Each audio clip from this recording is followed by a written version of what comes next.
এই ভিডিওটা আমি বানাতাম না, বাট আমার বানাতে খুব ইচ্ছে করলো, যেহেতু এই বছর আমরা এইচএস ক্যান্ডিডেট। অনেকেই জানো যে আমি এই বছর উচ্চ মাধ্যমিক পরীক্ষা দিচ্ছি।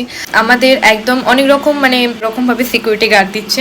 এখন হলে যখন ঢুকি তার আগে আমাদের একটা মেশিন দিয়ে, ডিটেক্টিং মেশিন দিয়ে আমাদের গোটা বডিটাকে চেক করা, যে কোনো রকম ফোন আছে কি না, ফোন লুকিয়ে নিয়ে যায়।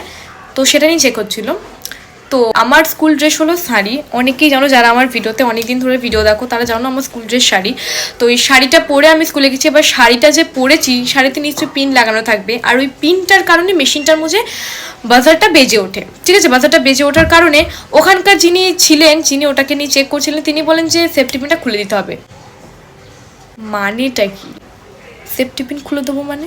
তাহলে শাড়িটাকে গুজবো কোথায়? এদেরকে আর রীতিমতো কিছু বলার নেই। রিকোয়েস্ট করার পর যাই হোক সেফটি পিনটা অ্যালাউ করলো। আরে বাবা, যার দেখার হবে সে এমনি দেখতে পাবে। এই হলো আমাদের শিক্ষা ব্যবস্থা, এই হলো আমাদের ওয়েস্ট বেঙ্গল।